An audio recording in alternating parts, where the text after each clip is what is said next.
Quelques éléments que je me permettrai de poser également dans un débat qui est évidemment pas simple.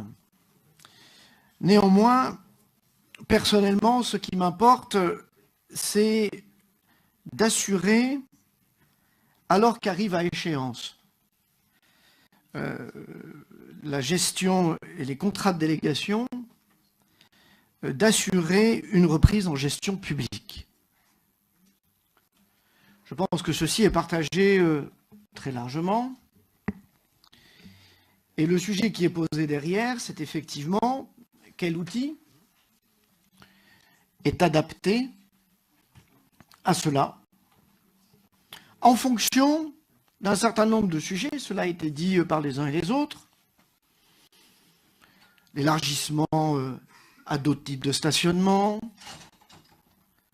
stationnement classique, stationnement parking relais, mais aussi finalement une interaction à construire dans le temps avec des sujets de réseau de transport public, de façon à articuler un ensemble, puisque finalement, les parkings, qu'ils soient en ouvrage ou tout autre, sont des objets au service tout simplement de politiques de mobilité de façon plus globale.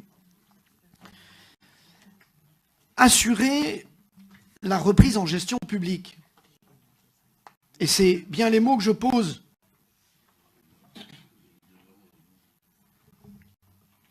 Le modèle CEMOP le permet, puisque je rappelle que la participation au capital de l'actionnaire public est compris entre 50% plus une voix, plus une action, et 85%. Donc c'est véritablement une maîtrise publique véritable, sans conteste, qui permettra d'ailleurs un suivi étroit de l'exploitation du service. Et allons sur les sujets précis qui concernent nos concitoyens. L'évolution de la tarification, elle sera suivie, mais également, tout simplement, dans un cadre qui va être défini par la métropole, la tarification, les horaires, finalement des sujets qui concernent la réalité de ce qu'est le quotidien et qui concernent tout simplement les objets dont on parle. Et je parle de concret.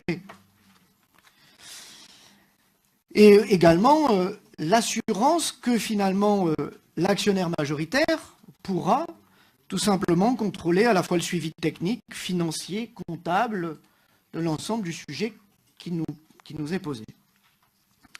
Je reviens sur quelques éléments de chiffres, parce que c'est toujours un sujet compliqué d'être dans des éléments de projection. Il faut toujours être beaucoup d'humilité là-dessus, d'essayer sur ce plan-là de trouver des écarts qui permettent à un moment donné d'en faire un élément de choix.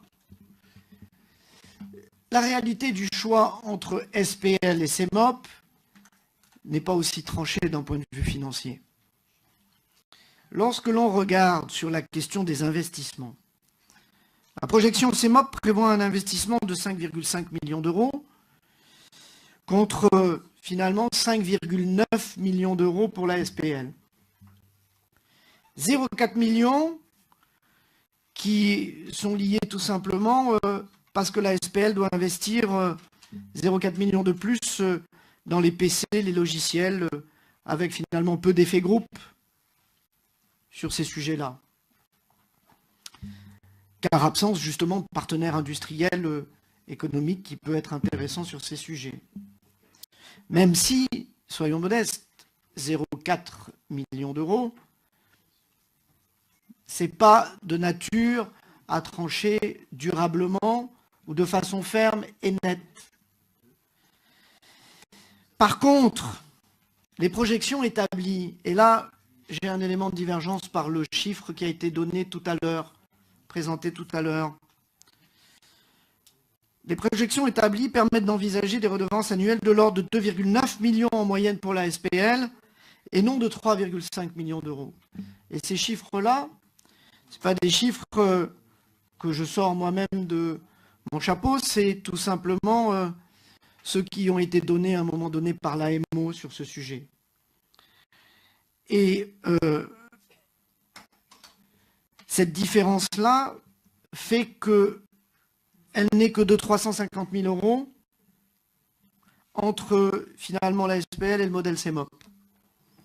Là aussi, je ne conclurai pas sur une différence telle qu'elle est. Alors le sujet, et finalement ce qui a été posé tout à l'heure par à la fois Jacques Nivon et Thierry Monel et Yannick Bell, c'est finalement le sujet de la durée.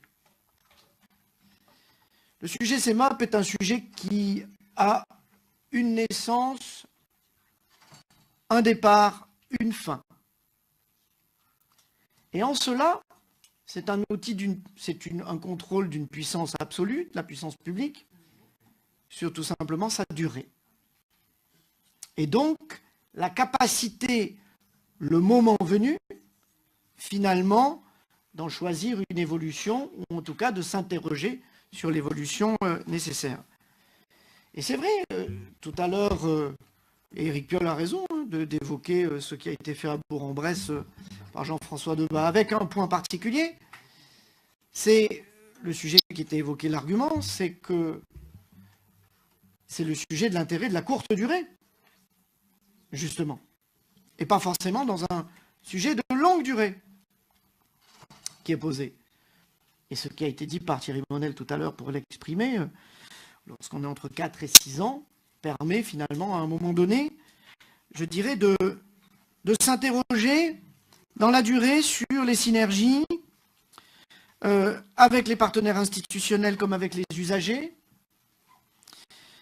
les nécessaires synergies en matière de stationnement, qu'il s'agisse de stationnement bien sûr en ouvrage, sur voirie, parking relais, ou plus largement de mobilité, et potentiellement à une échelle qui va dépasser largement le territoire métropolitain, et qui est notamment le sujet du syndicat mixte SRU, à terme, plus largement, que nous avons d'ailleurs délibéré ici l'été dernier, me semble-t-il, dans les objectifs de construction avec les territoires voisins.